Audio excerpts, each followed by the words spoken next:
So I saw this confusing story today online. The headline is, "A comedian's free speech show got canceled after he mocked an anti-fascist rally." So some leftist comedian, he's a leftist, wanted to have a comedy night to make fun of conservatives by calling conservatives fascists and Nazis. He even attacked me by name in his online ad, which is odd since I'm Jewish. I'm not a Nazi. In fact, he attacked a bunch of conservative Jews, which is really weird because he styles himself as tolerant and he's Jewish.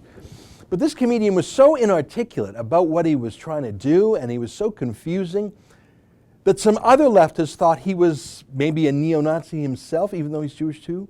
Something. I mean, I don't even understand. Here's his incoherent ad. You can see how Antifa rioters would be triggered. Look, there are a lot of unfunny comedians out there like this guy. I can only hope he tells jokes that are easier to follow than his whole thing. It's really a dumb story all around. But those other leftists who were mad at him, the Antifa types, they went to the comedy club and they jammed the locks on the door. They broke the doorknob and they sealed it shut. That's the left today. They're stupid. They're violent to people and property. They're incapable of having a debate on ideas. It's so ironic that they actually shut down one of their own allies. So one dumb leftist being silenced by other dumb leftists. But there was this one line in this story by Vice that stood out for me.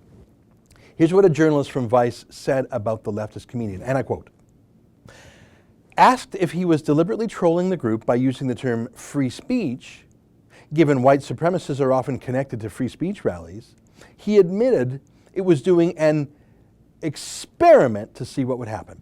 Okay, hang on. So free speech is often connected with white supremacists? They actually tweaked the wording.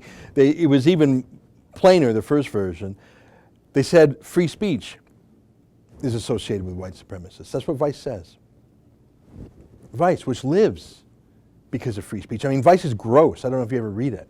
It's full of profanity, it's full of obscenity, it obsesses about drugs and prostitution. It actually had a drug ring operating within the company where Vice staff would smuggle drugs from office to office. Vice only exists because of free speech, and they're now against it. They say it's racist. Anytime I hear a reporter attacking free speech, it's so weird to my ears. It's like a chicken praising Colonel Sanders or something. It's not normal for a reporter to be against free speech. But is what she says true? Is free speech just for white folks? Was Martin Luther King, who used free speech to marshal a whole nation to give full civil rights to blacks, was he a white supremacist? Was Mahatma Gandhi, the great Indian leader who hastened his country's independence from the UK, was he a white supremacist? Free speech is precisely the tool for underdogs, for the underprivileged, for those with no other resources to make the case against the powerful. And often that's minorities. If you already have power, money, connections, you don't actually need free speech, do you? If you have none of those things, though, free speech is all you have left to persuade the world. It's the great equalizer, especially in 2017 when anyone can get right on the internet for free and have an unlimited audience if they have something meaningful to say. It is historically false to call free speech white supremacist. It's logically and factually false. It's dumb. But it's also racist in itself. It suggests that minorities don't want free speech, or don't value free speech, or are somehow incapable of properly using free speech, or can't be trusted with free speech. I don't know.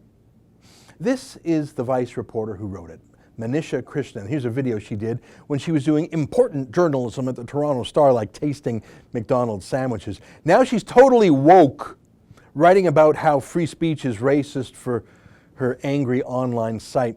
Here are her other stories for Vice. She is obsessed with race. Now, if she happened to be white instead of a privileged woman of color, if a white male had said, free speech isn't really for minorities, free speech is a white male thing, if a white male obsessed about race every single day in his job, if a white male had said, don't you minorities worry your pretty little heads about free speech, that's just for us white guys, which is exactly what she said, he would be properly called a racist, and Vice would probably fire him. So what do you call it when a woman of color says free speech is a white thing? Well, if you're accurate, you call her a racist too. So sad though, isn't it? For the Rebel.media, I'm Ezra Levant. We talk about free speech and political correctness a lot here. If you want more videos like this, click like and subscribe.